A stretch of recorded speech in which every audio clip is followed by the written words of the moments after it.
in the advent of fake news and disinformation in my country. We need to work it out. We need to prove that we are the voice of the people. We are the media. We are the facilitators.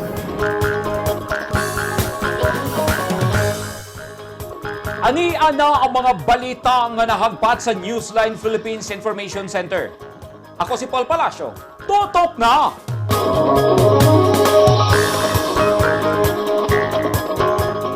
Sa mga headlines, no movement Sunday sa lungsod sa Midsayap, sugda na, 53 ka empleyados gobyerno gi-quarantine hastang ilang mga pamilya. Human rights lawyer sa Surala, South Cotabato, gipusil, patay o mga ginikanan sa Matanao, Davao del Sur, nag-abot-abot sa mga eskwelahan aron ipa-enroll ang mga anak.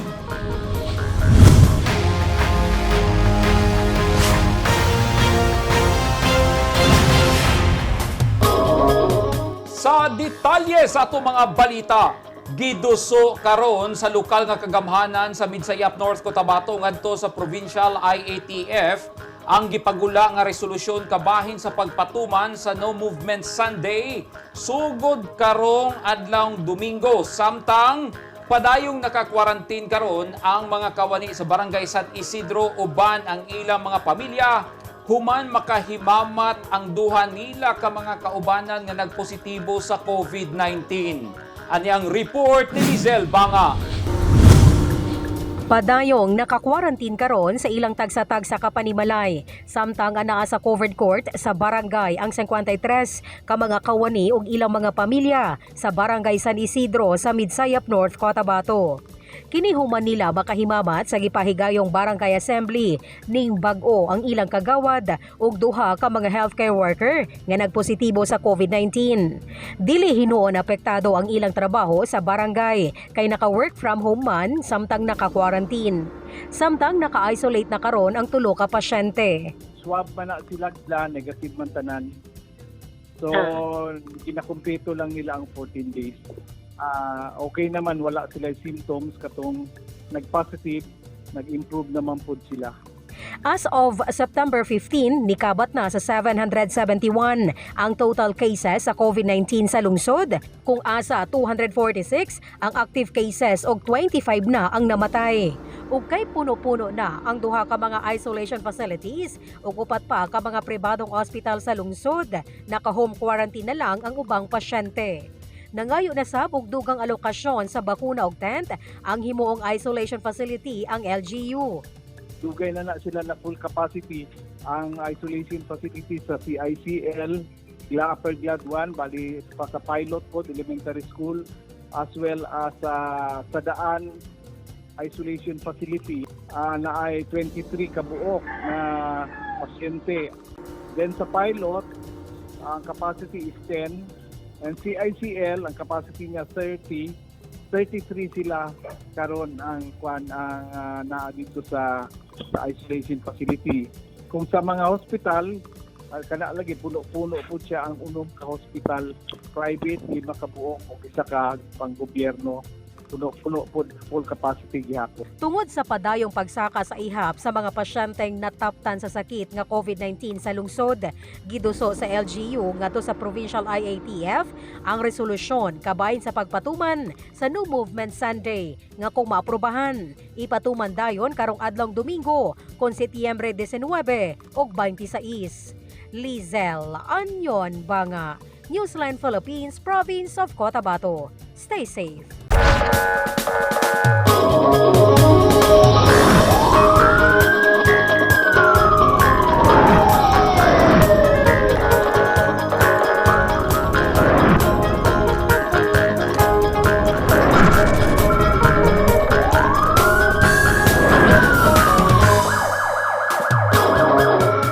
Gipatay sa wala pa mailhing armado ang Vice Chairman sa Union of People's Lawyers in Mindanao, nga chairman usab sa SOC Surgeon Chapter nga si Attorney Juan Macababad gawa sa iyang balay sa lungsod sa Surala, South Cotabato. Si Attorney Macababad ang ika-65 nga abogadong gipatay ilawom sa Duterte administration. Sumala ni Bayan Muna Representative Attorney Carlos Zarate.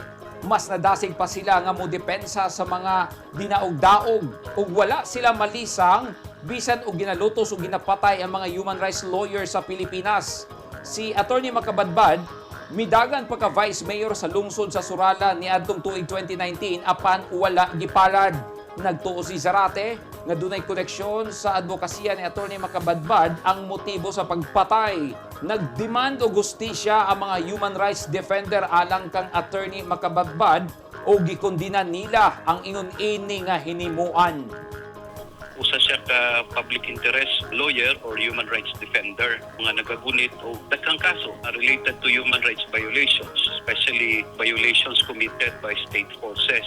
Sa soft-spoken and mild-mannered lawyer nga gidedicate niya iyahang kinabuhi sa pagtabang sa mga ordinaryo natong katawhan, especially pagtabang sa mga indigenous peoples, advocacy niya on environment, kanang issues sa spraying diha sa mga banana plantation sa South Cotabato, isa na siya sa active din ha. Akong sayop ang mga nagpaluyo ni ining niluog na pagpatay, no? Ang tinalawan, no, patraidor ng pagpatay ng Attorney Mac, kung ilang tumong paundangon ang mga human rights defenders, ang mga human rights lawyers sa amo ang gimbuhaton sa pagdepensa sa katungod sa katawhan. It will only embolden us to continue this advocacy because we know we are on the side of truth, on the side of history, and on the side of justice.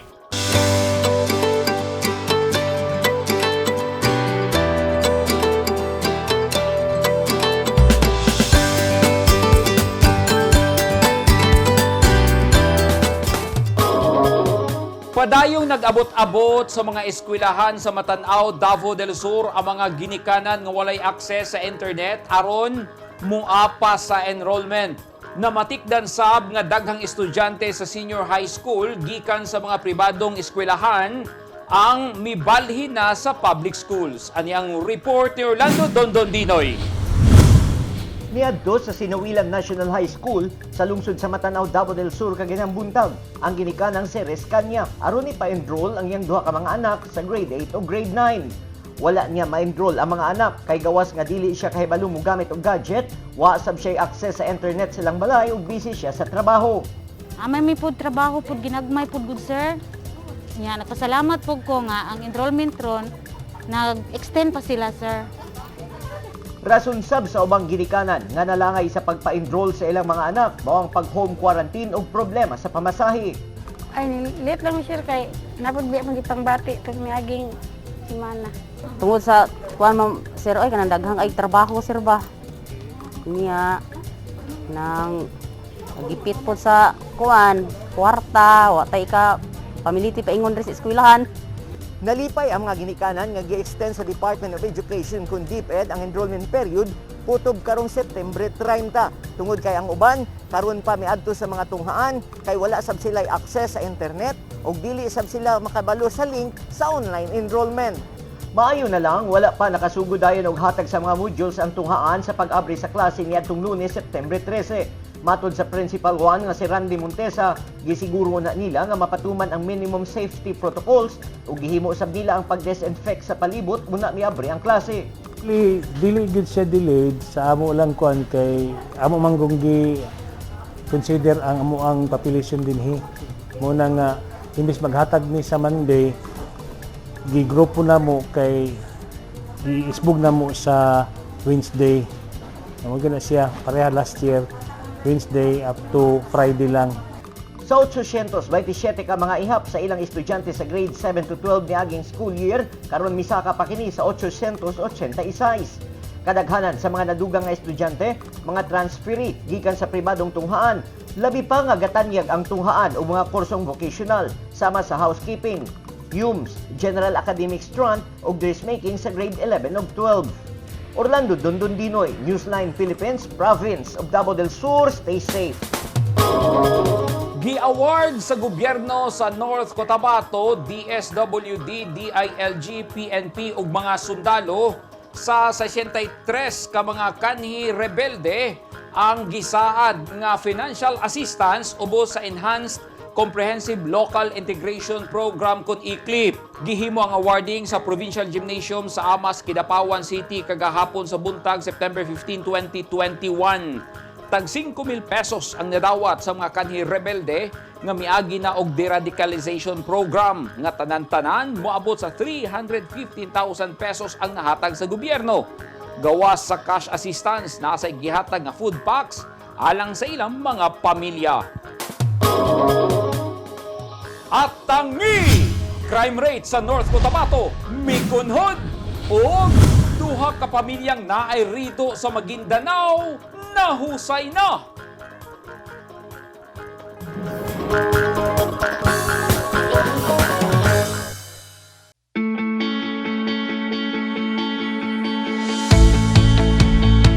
Gusto ba mo og barato ug orihinal nga mga construction supply? Sa kadaghan sa imong pilian, all-in-one ang imong pagpamalit. Tara na sa 3M1 ug T-Square Lumber and Construction Supply na himutang sa daang Hardika, Lanao ug Dayo Street, Kidapawan City. Parami ng parami ang mga nagiging bagong Lotto Millionaires. Dalawa rito ay multi-million jackpot prizes. Ang 246.08 million pesos sa Ultra Lotto 658 at ang 298.77 million pesos sa Grand Lotto 655. Ang bawat pagtangkilik sa larong may puso ay susi sa pangarap at pagtulong sa kapwa. Thank you with all our hearts. Malay mo, baka ikaw na ang dapuan ng swerte. Ang mga taong dunay mga ginahambin nga mga grabing mga balatian o comorbidity, hilabi na ang mga senior citizen, sila ang mas delikado nga maigo sa coronavirus disease COVID-19. Busa dubling pag-amping ang himuon og tambali ang mga ginahambin nga mga sakit. Ang pagtumar sa Bilongga Gold Herbal Capsule is a food supplement makatabang aron mapunggan nga musamot ang mga balatian. Turmeric o luyang dilaw ang nagunang sagol sa Bilongga Gold. Gisagulan og sodium ascorbate o vitamin C aron mas mulig-on ang immune system. Ang Bilongga Gold Herbal Capsule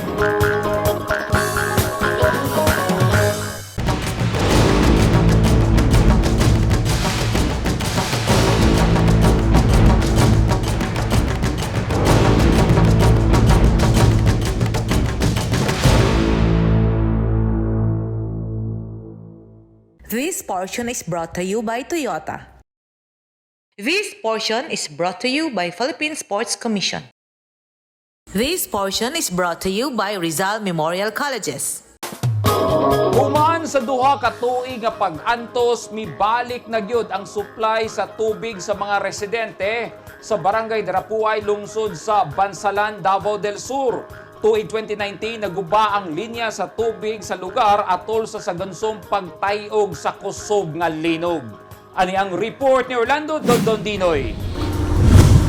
Tuig 2019 pa, ulahing nakapanghugas sa iyang kamot sa ilang gripo si Grace Tikong.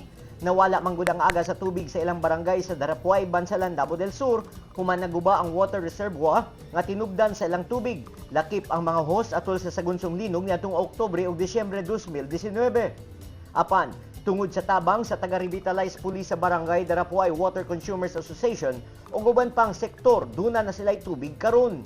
Kapin duha ka tuig nga nag-antos ang mga residente dinhi sa Barangay Darapuay paghuman sa linog tungod kay naguba ang tinubdan nila sa tubig. Alang kanila, dako og gamit kanila ang tubig ilabi na silang pagpanglaba og pagluto og pag-inom og pagkaligo. Mao nga karon, dako ang ila pasalamat nga nahibalik na ang supply sa tubig tungod sa abag sa kapulisan. Ang amo adto na sinati atong linog, sir. Ang isa pa ato, paglinog jud ato ang balay na unsa na nangaliki, sir. Nya dayon ang tubig, importante jud kay ang tubig. Kung wala pa ning mga RVSB, wala jud ni naingani nga magkatubig ni. Sa pagkodyo sa linog, ang tubig napiktuhan. Wala gasagas niya pag tungkol sa tabag mo sa RPSB, kusog na nga agas, oh. Mo lang natrabaho dire. Nakaagas na jud. Sulod sa duha ka tuig sab nga gabayad og tag 200 pesos kada plite sa tricycle og labor sa pagkabuog tubig sa silingang barangay sa Kinuskusan si Estrella Aklo. Ginapabukalan sa bila ang tubig ay ha nila imnon. Sterilize og tubig, sir. Kay lisod pud ba mamalit tag mineral. Oh, ang among imnon, among sterilize. Gawa sa kapin 1,700 ka mga residente nga nakabenepisyo sa patubig, nabulahan sa nini ang barangay hall ug health center. 600,000 pesos ang nagastos sa patubig. Busa, gikan sa kanhi 30 pesos nila nga binulang bayad sa tubig, misaka na kini karon sa 50 pesos. Gikan ang water source sa Mabanog Falls, diri nahimutang din sa Barangay Darapuay. Isa po na siya ka tourist destination nga abunda og supply sa tubig. Pero apan sa nilabay nga panahon, niagi ang linog, ang water supply nagkahinay. Kinahanglan gid magbayad ang mga consumer din sa Barangay Darapuay para ma-maintain nila ang katubig, labi na kung naay mga damage sa mga hose na sila'y makuha nga pundo para magamit sa pag-repair. Bisan abunda na ang supply sa tubig, giabisuhan ng mga residente nga dili kini usik-usikan kay bililhon ang matag tulo sa tubig nga gasagikan sa kinaiyahan ug labaw nga makatabang kini sa mga emerhensiya sama sa sunog. Orlando Dundon Dinoy, Newsline Philippines, Province of Davao del Sur, stay safe. Miubos ang ihap sa mga natalang krimen sa probinsya sa North Cotabato. Kinisubay sa report ni Police Colonel Henry Villar, ang Provincial Director sa Provincial Police Office. Atol sa ipahigayong Peace and Order Council meeting kagahapon, mato di Villar, halos katunga ang gikunhod sa mga insidente sa murder, kung intentional nga pagpatay o robbery, kung pagpangawat gikan sa bulan sa Hulyo hangtod Agosto ning tuiga kumpara sa samang period sa miaging tuig. Miubusab ang mga insidente sa homicide, physical injuries, theft, samtang walay natala nga pagpangawat og motorsiklo. Nagtuo si Villar nga ang pag-ubos sa krimen may kalabutan kini sa gipatumang quarantine protocol tungod sa COVID-19 pandemic. Mi-surrender sa kasundaluhan sa 23rd Infantry Battalion sa Buena Vista, Agusan del Norte ang siyam ka mga miyembro sa rebelding New People's Army kon NPA, lakip na ang usa nila ka opisyal. Kagahapon sa buntag, mi-surrender kang Lieutenant Colonel Julio Cesar Paulo Jr. sa 23rd Infantry Battalion si Kim Mapoy alias Patrick, kinsa giilang sekretary sa Guerrilla Front 4A sa North Central Mindanao Regional Committee. Bitbit ang kalibre .45 nga pistula. Uban kaniya ang iyang magulang nga giingong commanding officer sa usa ka platon ug duha ka mga platon leader nga political guide ug medic, political instructor ug laing upat pa. Dala sab nila klase-klaseng arma sama sa M16 rifle, caliber .9mm pistol ug CZ550 sniper rifle. Samtang nadakpan sab sa Quezon Bukidnon si Adelaida Magpatok alias Loida, ang kani sekretarya ug NDF consultant ug usa sa mga lider sa pagpakig-engkwentro sa militar sa Barangay Laligan, Valencia City ni adtong Setyembre 10, 2021. Nasunog ang usa ka elf truck nga dunay karga nga mga ginalon nga gasolina ug krudo sa lungsod sa Magpet, North Cotabato. Gikan sa sentro sa Arakan ug padulong unta ang truck nga gimaneho sa usa ka derlita jagko sa Barangay Tempuran, Magpet, dihang kalit nga nagkalayo kagahapon. Mato ni FO1 Ronel Suwangko sa Bureau of Fire Protection, posibleng misungaw og nitulo ang kargang gasolina og krudo sa elf truck nga maoy sinugdanan sa pagsilaab sa kalayo. Napadaplin pa sa driver ang sakyanan, ang unang pagbusikad ni ini. Gilayong miambak ang driver kauban ang asawa ni ini nga si Marilo Tadjagko atol sa ikaduhang pagbusikad nga gisundan pa pag-ulbo sa kalayo. Ang truck gipanagiyahan sa usa ka Ray Makiling, usa ka negosyante nga taga-Arakan. Gibana-banaang 200,000 pesos ang danyo sa sunog. Wala inoy naangol sa insidente. Allegedly na may dala siya ng gasoline o diesel na sa containers na dala. Then allegedly may fumes na nagkabto sa engine. Nag-ignite siya. Pagka-ignite, may duha ka explosion na natabo. Nagkahusay na ang duha ka pamilya sa Pagalungan, Maguindanao nga dunay rido kon bangi sa pamilya. Dungan nga mipirma sa kasabutan, mag-uliay na ang pamilya nila Kennedy Magaw ug Sanggakala Ante nga pulos taga Barangay Kalbugan. Nagaksanay sab sila human magpirmahanay. Lakip sa gikasabutan nga parehong magbayranay sa mga danyos ang duha ka pamilya. Niaging tuig nagkabangi ang duha ka pamilya tungod sa away sa yuta. Nangulo sa settlement ang Task Force Isla sa Moro Islamic Freedom Fighters.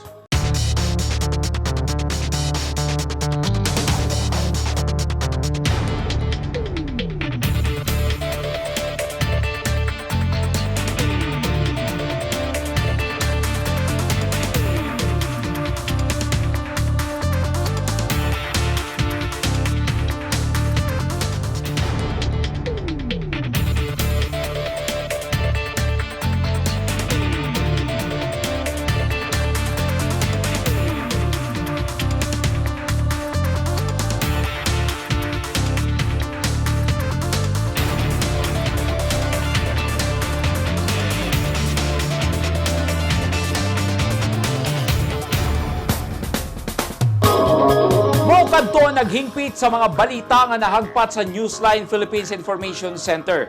Alang sa dugang balita, bisitaha ang website nga www.newsline.ph, sa Facebook page, Instagram, newsline.ph o sa Twitter, newsline.ph. Kung aduna mo'y mga balita o impormasyon sa inyong tagsa-tagsa ka mga lugar sama sa sunog o baha, mamahimo ka na ninyong i-share pinagi sa Newsline Messenger. Makita usab ninyo sa Channel 50 sa Sky Cable sa Davao o General Santos City. O Channel 49 sa NCTV and Cable TV sa North Cotabato. 100 days na lang, Pasko na! Ako si Paul Palacio. Daghang salamat and stay safe!